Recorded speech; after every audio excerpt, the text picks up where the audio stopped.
Bakunzi bacu, bakunzi ba B-Info News, mu nkunde ndabaramutse ndabahe n'ikaze muri kino kiganiro cacu. Cuno musi w'igenekerezo rya 30 kwezi kwa gatatu no mwaka turimwo 2026. Amakuru yacu no musi turaza kuyerekeza neza na neza ku mirongo y'urugamba, turabire hamwe ukungene zino nshimba z'u Rwanda ziriko zirava mu bibanza zirimwo, nubwo bamwe mu ndongozi z'u Rwanda batariko barabihuriza. Gusa ivyo gusa turaza kwinjira mu gihugu c'u Rwanda, turabe ikibazo ca FDLR, aho mbere bamwe bariko baravuga yuko FDLR yo bigiye gusenywa, abandi bati FDLR yo bigiye gukomera, abandi bati u Rwanda rugiye kubamwo ubwami bubiri, ubwami buzoba burongowe n'ubwoko bw'abatutsi ndetse n'ubwami buzoba burongowe n'abahutu. Aho hari ukuntu bagiye barabivuga muri kino kiganiro, nivyo nje turabire hamwe. Ariko wewe wamaze kurogofyenda kuri subscribe warakoze cyane, utarabikora reka ubikore kugira ngo tuyage mu biganiro vyacu vya misi yose nkuko bisanzwe. Sindi umwe mu kino kiganiro, tugiye kuhavugira vyinshi, tugiye kwihagira vyinshi. Turi kumwe n'umwami w'Igisaka, niwe agiye kutuganiriza ku bijanye na situation iri mu gihugu iwabo asanzwe avukamwo c'u Rwanda. Reka rero mumfashe tumutega abiri tunamwakire kuri B-Info News adusiguriye vyinshi. Umwami w'Igisaka, ariko birarangira. By the way, nje murabizi yuko hari igihe njya mvuga nk'abandi hari ingabo zidasanzwe. Ntabwo nje kumena umuceri bantu muri mu Bugande, ntabwo mbena umuceri, ntawo mena, ariko ndabibererekera ku ruhande ku buryo abakunzi ba Mugisha TV bari bugende hari icyo bajyanye. Ngira ngo njya nkunda kuvuga nkavuga ni hari ingabo zidasanzwe biri bugarukeho ngo bikamugwa hejuru. Oya, ni Tede nubwo ko bamubwiye ati mu muryango we bambye ati ugomba guspecifying, ukava mu bintu by'ibihuha gusa, zana fact, tubwiye ni bangahe, hehe, bakorera he, tugende tujye kubahiga. Kuba Kongo ivuze ngo tugiye noneho kurwanya ngo FDLR, nuko iyo FDLR noneho ntayihari, biriya ni gutanga umugabo. TV ndagusuje kandi nkwifurije kugira ibihe byiza, nkwifurije kugira intangiriro nziza z'icyumweru. Turi kuwa mbere mu gitondo, nkwifurije kugira imirimo myiza. Turi kuwa mbere tariki ya 30 z'ukwezi kwa gatatu, kwezi turi kukujyana rwose, turaburaho umunsi umwe. Kuvuga ngo rero gira icyumweru cyiza, niba werekeje mu mirimo rwose ugira imirimo myiza kandi icyumweru kizakugendekere neza. Aha ni Mugisha TV, tuvuga geopolitike na diplomasi birebana na Afurika y'ibiyaga bigari.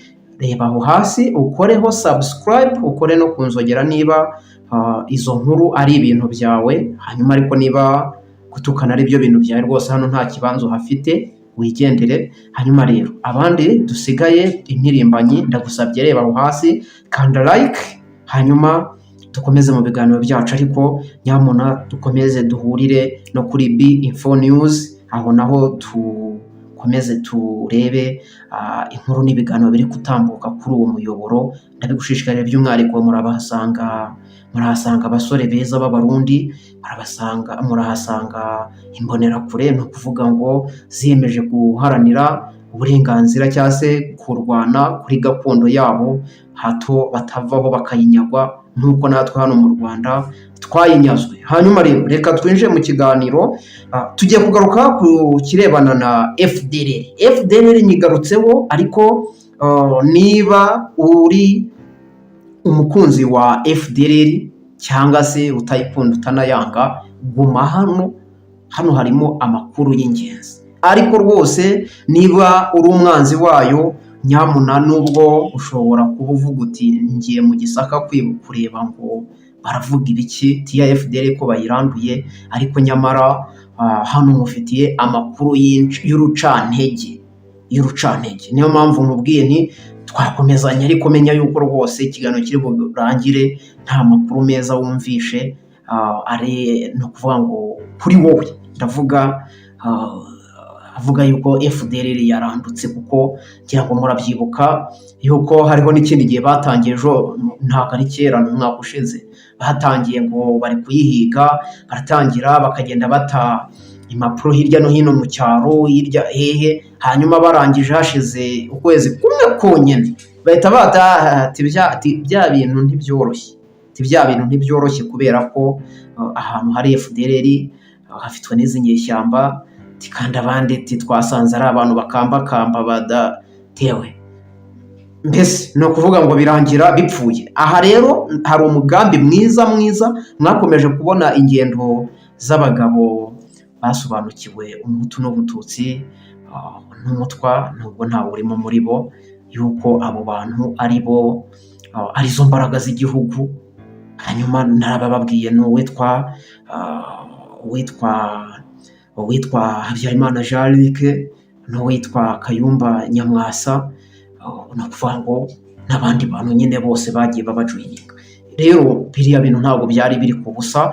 Ibyo rero ndaje aya makuru tuyaganireho birebana ariko na FDLR. Abo bantu ntabwo ari bonje kugarukaho, nuko nembaje gusa nk'ugukebura nkubwire iyo bijya cyangwa se iyo byahereye, ko imbere yuko bijya gushya byabanje bigashyuha. Rero ejo ni ukuvuga ngo twagiye tubona ni umuyobozi wungirije w'ingabo w'igisirikare cya Repubulika ya Demokarasi ya Kongo, uyu bamwita ni General Charles Gonza Jacques. Uyu mugabo yururukiye ku kibuga cy'indege hahandi za nyeshyamba zari ziri gutwika mu minsi ishize, cyangwa se zari zigambiriye gutwika. Niho yururukiye, mu kuhururukira atangaza, yururukiye ku kibuga cy'indege cya Kisangani, niba ntari nkivuze mu mbabarire, avuga amagambo akomeye aho yavuze ati noneho turonshinze ku mugaragaro ibikorwa byo guhiga Bukware na Buhongo, umutwe yise ngo w'abajenosideri wa FDLR. Wakibaza ngo kera hose byari bimeze bite, ahubwo twagiye twumva imvugo ari Muyaya ari na Kisekedi bavuga imvugo zitandukanye n'izi ngizi by'aba FDLR bihindutse bite. Ushobora no kwibaza ati aricyo nahereyeho mvuga nti uri umukuzi wa FDLR nyamuna, nta nkuru nziza iri muri ibi bintu, ahubwo ni urucanege neza dede bagiye kumuzirika ahantu ku katsi. Nababwiye nti bigitangira amasezerano bakimara kuyasinya bari babaziritse bombi ku buryo ntawe ubasha kwinyeganyeza, ndavuga Kisekedi na Dede, neza ku buryo ntawe winyeganyeza kugeza igihe ibyo leta z'ubumwe za Amerika iri gushaka hano mu karere bigezweho byose mu buryo bwuzuye. Hanyuma ubu rero tusigaye cyangwa se ubu ngubu uwo turi kubona wikoreye umuzigo uretse kutubwira ngo isi irabera, ngo isi ngo nta mpuhwe igira, ngo birababaza kubona ngo abantu bafatanyije ibibazo ariko ngo umwe bakaba ari we baza bakikoreza umutwaro, hanyuma ngo undi we ngo bakamwihorera, ngo kandi bose bibareba uwo muzigo ari uwabo bagomba kukagendana cyangwa se kuwutemberana. Ni ukuvuga ngo ahangaha rero naho ni uko gukomeza kubera iki rero ndabisobanura muri aya magambo mu busesenguzi bwanjye nk'umwami w'Igisaka. Njyewe iyo ndebye nkareba kuntu n'ubundi baherutse gutangiza ibikorwa uko babyitwayemo, narangiza nk'uko nari ntangiye nkubwira nti mwabonye ingendo za Jarike Kinshasa, mubona ingendo za Jarike Tanzania, mubona mwumva amagambo Kayumba Nyamwasa yatangaje, mwarangiza mukongera mukabona bariya basesenguzi baza nk'abasesenguzi ariko ari abanyapolitike bari hanze y'igihugu, ukabona bahise bageza ahantu runaka basa nk'abajya ku ruhande, ukabashaka ukababura. Menya ngo ibyo bagezeho ni ibintu bitari ibyo kuvuga, ahubwo ni ibintu byo gukora, kuko kuvuga ni ukumena umuceri, kumena umuceri ni ukwangiza ibyagezweho cyangwa se ibikorwa bigambiriwe. Rero ngira ngo twakomeje kwibaza ngo FDLR ubundi biri kugira ibiki, yakubise ibangura vuba, ariko ngiye narababwiye nti nyamuna buriya FDLR yakomeje kugenda ibura diplomasi, ikabura abanyapolitike, niyo mpamvu yakomeje iyi myaka yose ukabona, kuko nta n'umwe wigeze ashaka kwiyasosiyaho bivanye n'ibi bintu bya dede bya FDL ngira ngo bya jenoside cyangwa mwaramwumvishe dede ko rya jambo asigaye noneho haribererekera niyarivuza arivuga umutima umubwira ati baraguha inkwene koko. Urumva ni ukuvuga ngo abo bantu rero mu gihe ibyo bintu byakomeje gukomera ari Amerika ifashije dede gukomeza gupyinagaza nibura umuhutu ndagusuhuje gukomeza gupyinagaza abahutu mu gihe ibintu byahindutse dede yashizemo uburyohe ubwo ni shikarete cyangwa se ni igisheke ubwo kimaze kuba igikatsi mu gihe bamushugunye ni ukuvuga ngo hari abantu hafi aho ngaho bo guhita bakoresha mu mugambi wa Leta Zunze Ubumwe za Amerika. Niyo mpamvu ngiye nkubwira nti ntabwo Amerika rwose bizagorana ko wowe nanjye utitaye kabone niyo waba ufite 12 uri kunyumva uri kureba iki kiganiro yuko uzigera ubona Leta Zunze Ubumwe za Amerika zavuye muri aka karere bitewe na politiki ifite n'uburyo igenda ikoresha abo ku ruhande rumwe n'uburyo twasaritswe n'ibintu nk'ibyo ngibyo. Ni ukuvuga ibintu nk'ibyo ngibyo no kuvuga ngo ibyo by'abantu bumva ngo ubwoko bwabo ngo bwarakandamijwe hanyuma bwamara kugeraho nabwo bugakandamiza abandi nabo bakaza batitonze nabo bakaba bazakora nk'ibyo ngibyo.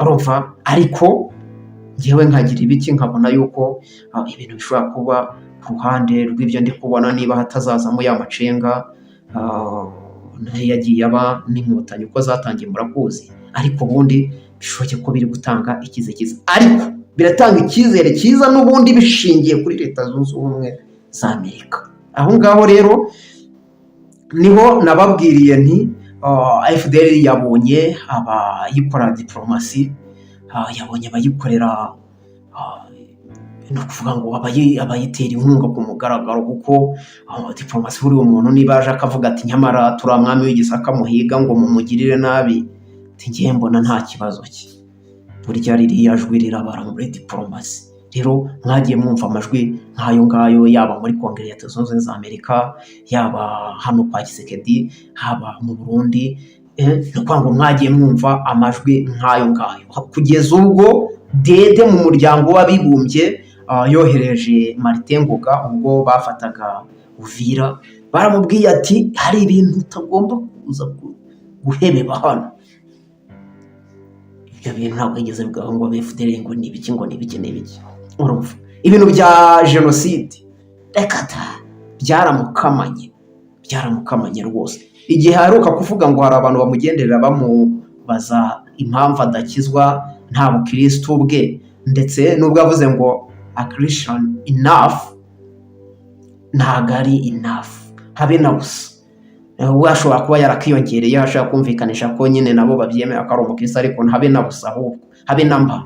Urumva hanyuma iyi FDL ikintu neze barabarwanya barabakura FDL abo sabahutu nese nibari mu gisirikare cya nese bavuze ngo tugiye gutangira ibikorwa bya gisirikare byo guhiga FDL barayihiga ko nge nahise mbona aho biri guca amarenga aho biri guca amarenga cyangwa se aho bari bavuga ngo bagiye kuyirwanyiriza atariho. Icyo ni kimwe kubera ko impamvu ngo icyo ni kimwe cyaho bakishe batangiriye atariho atari uko babiyobewe ahubwo kuko ari ukurangaza dede kandi nayo barabibona ngira ngo mwakomeje hashize iminsi igera kuri 4 bari kuvuga ngo FDL igiye guhindura izina ngirahindura n'inzoga igiye guhinduka icupa rigiye guhinduka inzoga ikomeza ibe yayindi nakuvuga ngo baraje icyo koze ntabwo hagiye kubura aba victime bazabigenderamo.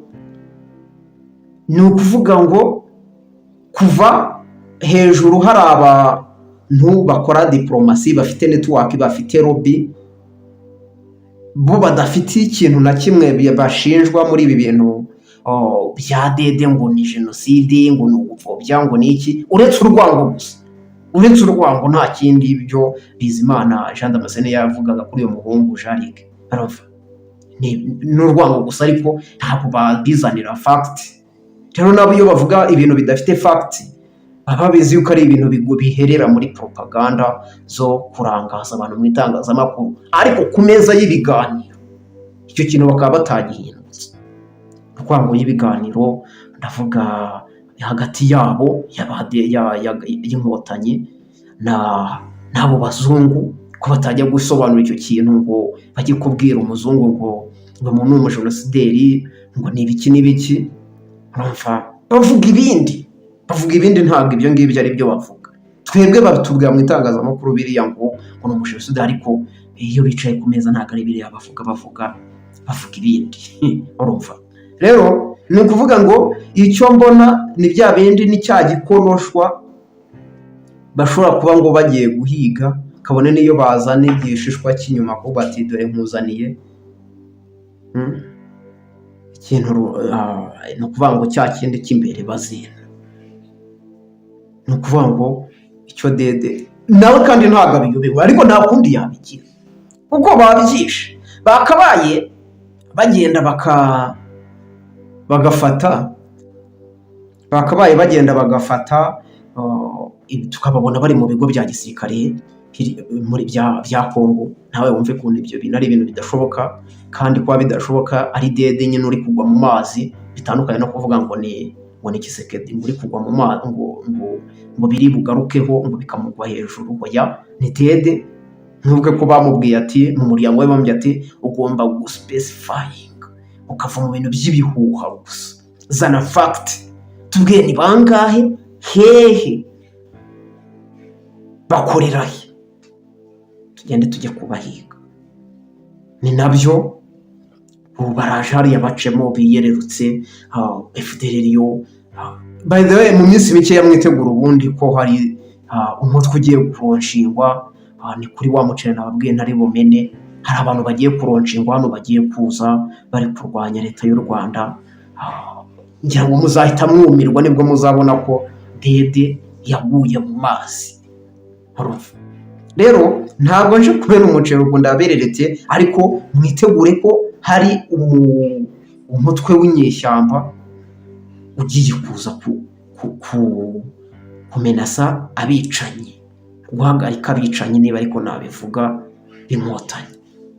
Rero ibyo bavuga ngo ubwo baraje bakora utwo ngutwo ngo FDLR twayirangije, ahubwo hahite haza abandi. Ntimuzongera no kumva FDLR. Ngira ngo hano mu binyamakuru bya dedeho induru ni yose bavuga ngo FDLR izahindura izina, ngo izahindura izina cyangwa izagira ibiki, ngo izagira ibiki. Ariko ukuri ni ukuhe? Ukuri ni uko kuba Kongo ivuze ngo tugiye noneho kurwanya ngo FDLR, nuko iyo FDLR noneho ntayihari. Biriya ni gutanga umugabo gusa, biriya no gutanga